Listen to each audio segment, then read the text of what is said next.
বর্তমান বাজারে itel and সিম্ফনির মাঝের যে দ্বন্দ্বটা এটা কিন্তু ভালোই চলতেছে। সিম্ফনি যখন তাদের Z60 লঞ্চ করে, আইটেল হচ্ছে তার কম্পিটিটর হিসেবে আইটেল S23 লঞ্চ করে। অ্যান্ড আপনারা জানেন গতকালকে হচ্ছে সিম্ফনি তাদের অ্যাটম 4 লঞ্চ করেছে, অ্যান্ড এইটার থেকে মাত্র 300 টাকা বেশি দিয়ে আইটেলের A60S 4G পাওয়া যাচ্ছে। যদিও দুইটার মাঝে 300 টাকা পার্থক্য, বাট দুইটা হচ্ছে রূপে গুণে দুই দিক দিয়ে। আমার মতো যারা হচ্ছে অ্যাটম 4 এর রূপে বিমোহিত হয়ে এইটা চিন্তা করতেছেন অ্যাটম 4 এ বেস্ট, তারা হচ্ছে ছোট্ট করে একটা ছাকা খাবেন, কেননা গুণের দিক দিয়ে আইটেল হচ্ছে সিম্ফনিকে টেক্কা দিয়ে দিছে। তো মন খারাপ করেন না, ভাঙা মন নিয়ে বসে পড়েন ফুল ভিডিও দেখার জন্য। অ্যান্ড অবশ্যই ফুল ভিডিও দেখবেন, না হলে বুঝতে পারবেন না আপনার আসলে রূপের দরকার নাকি গুণের দরকার। অ্যান্ড সাবস্ক্রাইব করে না থাকলে অবশ্যই সাবস্ক্রাইব করে নোটিফিকেশন বেল ওপেন করে রাখবেন। আর এই দুইটি ফোনই আমাদেরকে স্পন্সর করেছে এসকে টেলিকম। তাদের শপে আপনারা আইটেল অ্যান্ড সিম্ফনির সকল স্মার্টফোন পেয়ে যাবেন। তাদের সব থেকে যে কোনো স্মার্টফোন কিনলেই থাকছে নিশ্চিত ডিসকাউন্ট অ্যান্ড আলাদা করে স্পেশাল গিফট।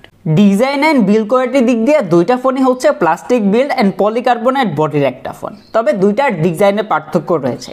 সিম্ফনিতে ব্যবহার করা হয়েছে ম্যাট ফিনিশ, যেটা হচ্ছে অনেকটা শাইনি অ্যান্ড গ্লসি, আর এটাতে হচ্ছে তুমুল আকারে ফিঙ্গার ক্যাচ করে, আর এটাতে সহজেই দাগ পড়ে যাচ্ছিল। আর আইটেলে ব্যবহার করা হয়েছে ম্যাট ফিনিশ, আর এটার উপরে হচ্ছে ডেউটিন মার্কা একটা প্যাটার্ন দেওয়া হয়েছে।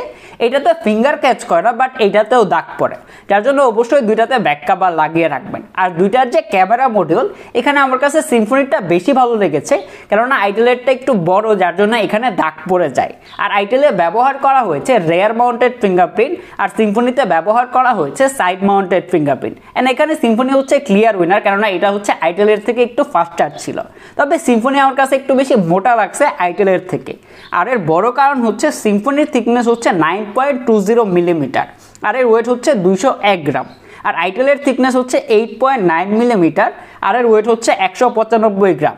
সো এই দিক দিয়ে হচ্ছে আইটেলেরটা একটু লাইট ওয়েট ফিল হয়। তবে দুইটাই বড় ফ্রন্ট ফ্যাক্টর, যার জন্য হচ্ছে যখন এক হাতে ব্যবহার করবেন তখন কিছুটা প্যারা খাবেন, বাট আইটেলের থেকে সিম্ফনিটা যখন লং টাইম ব্যবহার করবেন তখন হচ্ছে হাত ব্যথা করে। অ্যান্ড দুইটাতেই ডুয়াল সিমের পাশাপাশি মেমোরি এক্সপ্যান্ড করতে পারবেন 256 জিবি পর্যন্ত। অ্যান্ড দুইটাতেই সিঙ্গেল স্পিকার দেওয়া হচ্ছে, তবে আমার কাছে সিম্ফনি সাউন্ডটা বেশি ভালো লেগেছে আইটেলের থেকে। আইটেলেরটাতে কিছুটা নয়েজ অ্যান্ড ডিস্টোরশনের দেখা পেয়েছে, যেটা হচ্ছে সিম্ফনিতে ছিল না। অ্যান্ড দুইটাতেই হচ্ছে আপনারা 3.5 মিলিমিটার হেডফোন জ্যাক পেয়ে যাচ্ছেন। আর এই দুইটা ফোনের ডিসপ্লেতে ব্যবহার করা হয়েছে IPS HD+ ডিসপ্লে, বাট দুইটার সাইজে কিছুটা পার্থক্য রয়েছে। সিম্ফনিতে ব্যবহার করা হয়েছে 6.56 ইঞ্চ, আর আইটেলে ব্যবহার করা হয়েছে 6.6 ইঞ্চ। দুইটাই হচ্ছে HD+, আর দুইটারই PPI হচ্ছে 269 PPI। অ্যান্ড দুইটাতেই নচ ব্যবহার করা হয়েছে। দুইটাই যথেষ্ট ব্রাইট অ্যান্ড কালারফুল ছিল, কিন্তু যখন হচ্ছে ভিডিও দেখবেন তখন কিছুটা শার্পনেসের ঘাটতি ফিল করবেন। তবে এখানে আমার কাছে সিম্ফনির ডিসপ্লেটা বেশি ভালো লেগেছে, কেননা এইটা হচ্ছে আইটেলের থেকে একটু বেশি ব্রাইট অ্যান্ড কালারফুল ছিল। আইটেল হচ্ছে ব্রাইট ঠিকঠাক আছে, বাট আইটেল হচ্ছে ওয়ার্ড কালার প্রডিউস করে, সিম্ফনি হচ্ছে একটু বেশি স্যাচুরেটেড কালার প্রডিউস করে। অ্যান্ড ভালো ব্যাপার যে সিম্ফনিতে ব্যবহার করা হয়েছে 90 হার্জের হাই রিফ্রেশ রেট, আর আইটেলে ব্যবহার করা হয়েছে রেগুলার 60 হার্জের একটা প্যানেল, যার জন্য day to day multitasking, social media browsing, scrolling যখন করতেছিলাম সেখানে আইটেলের থেকে সিম্ফনির ডিসপ্লেটা বেশি স্মুথ মনে হয়েছে। অ্যান্ড এখানে 90 হার্জ ভালোভাবে পুশ করতে পারতেছিল সিম্ফনি। অ্যান্ড দুইটা যদি প্রোটেকশন নিয়ে বলতে হয় তাহলে কোনো রকম প্রোটেকশন নাই, যার জন্য অবশ্যই আলাদা করে একটি স্ক্রিন প্রোটেক্টর লাগিয়ে রাখবেন। অ্যান্ড দুইটার যে চিন অ্যান্ড বেজেল অলমোস্ট সিমিলারই, এইখানে কমপ্লেন করার মতো কিছু পাই নাই। অ্যান্ড দুইটার পিক ব্রাইটনেস হচ্ছে 400 নিটস। দুইটাই হচ্ছে ইনডোরের জন্য ঠিকঠাক আছে, বাহিরেও ভালোভাবে ব্যবহার করতে পারবেন, বাট ডিরেক্ট সানলাইটে গেলে কিছুটা প্রবলেম হবে। ক্যামেরা পার্টে মেগাপিক্সেল হিসাবে তেমন কোনো পার্থক্য নাই, কেননা দুইটাতে ব্যবহার করা হয়েছে ডুয়েল ক্যামেরা সেটআপ, যার মেইন ক্যামেরাটি হচ্ছে 8 মেগাপিক্সেলের মেইন সেন্সর, আর এটা হচ্ছে AI লেন্স। আর এর ফ্রন্টে আসলেই পাচ্ছেন 5 মেগাপিক্সেলের সেলফি ক্যামেরা। অ্যান্ড দুইটা দিয়ে আপনারা 720p, আর এটা হচ্ছে 1080p 30 fps এ ভিডিও রেকর্ড করতে পারবেন। দুটার যদি পিকচার নিয়ে বলতে হয় তাহলে সিম্ফনির তোলা ছবিগুলো আমার কাছে বেশি ভালো লেগেছে। এখন জিজ্ঞেস করবেন কেন, কারণ আপনারা ছবিগুলো দেখলেই বুঝতে পারতেছেন সিম্ফনির তোলা ছবিগুলো একটু বেশি ব্রাইট অ্যান্ড কালারফুল। এছাড়া হচ্ছে ডিটেলসের পরিমাণও বেশি ছিল আইটেলের থেকে। তাছাড়া যদি পোর্ট্রেট মোড নিয়ে বলতে হয় তাহলে সিম্ফনির পোর্ট্রেট মোড বেশি ভালো লেগেছে আইটেলের থেকে। তাছাড়া ফ্রন্ট ক্যামেরা বলেন, ব্যাক ক্যামেরা বলেন, সেই সবগুলোতে হচ্ছে সিম্ফনির তোলা ছবিগুলো বেশি ভালো ছিল। আর এটা ভালো লাগার কারণ হইতেছে সিম্ফনি হচ্ছে একটু ব্রাইট অ্যান্ড কালারফুল বেশি করে, আইটেল হচ্ছে ডাল কালার প্রডিউস করে, মানে একটু কালা কইরা দেয়, যেটা হচ্ছে সবার কাছেই ভালো লাগবে না। তারপরে ছবিগুলো দেখেন অ্যান্ড কমেন্ট করে জানান যে কোনটা আপনাদের কাছে বেশি ভালো লেগেছে। পারফরমেন্স পার্টটা দেখার জন্য সবাই হচ্ছে বসে আছেন, তো এখন হচ্ছে সেই সময় চলে আসছে যে দুইটা ফোনের ভিতরে কোনটা হবে ক্লিয়ার উইনার সেটা দেখার জন্য। সিম্ফনিতে ব্যবহার করা হয়েছে ইউনি অ্যাসোসি টাইগার সিরিজের T606, যেটা হচ্ছে 12 ন্যানোমিটার আর্কিটেকচারে বিল্ড করা। আর এইটাতে আপনারা র্যাম রোম ভেরিয়েন্টে পাচ্ছেন 3GB RAM and 32GB internal storage. অপরদিক দিয়ে আইটেলে ব্যবহার করা হয়েছে ইউনি অ্যাসোসি 9863A, যেটা হচ্ছে 28 ন্যানোমিটার থ্রেডে বিল্ড করা। আর এইটাতে আপনারা র্যাম রোম ভেরিয়েন্টে পাচ্ছেন 4GB RAM and 64GB internal storage. আর দুইটারই স্টোরেজ টাইপ হচ্ছে eMMC 5.1। তো দুইটা দিয়ে যখন আমি day to day multitasking social media browsing করতেছিলাম, সেখানে হচ্ছে নেট ব্রাউজিং তারপরে সোশ্যাল মিডিয়া ব্রাউজিং এর বেলায় হচ্ছে যে আইটেলটা উইনার হইতেছিল। আর যখন হচ্ছে গেম প্লের কথা আসে সেখানে হচ্ছে সিম্ফনি আইটেলের থেকে আগে ওপেন করতেছিল।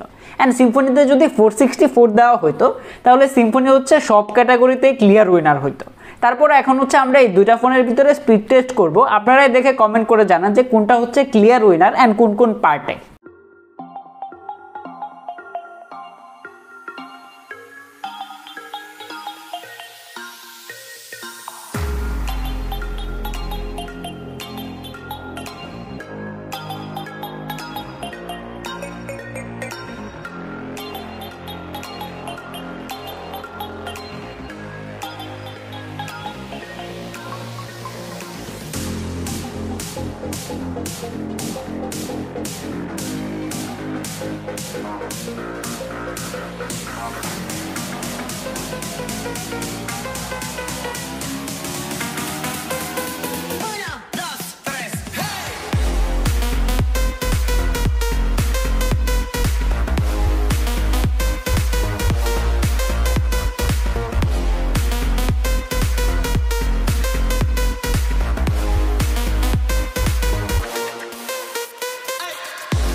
আর এই দুইটা ফোনের ব্যাটারিতে ব্যবহার করা হয়েছে 5000 mAh ব্যাটারি। দুইটার যদি ব্যাটারি ব্যাকআপ নিয়ে বলতে হয়, ডে টু ডে মাল্টিটাস্কিং, ছবি তোলা, ভিডিও দেখা, এইসব কাজ করে হচ্ছে সিম্ফনি থেকে আইটেল দিন শেষে 30 থেকে 40 মিনিটের মতো ব্যাটারি ব্যাকআপ বেশি দিচ্ছিল।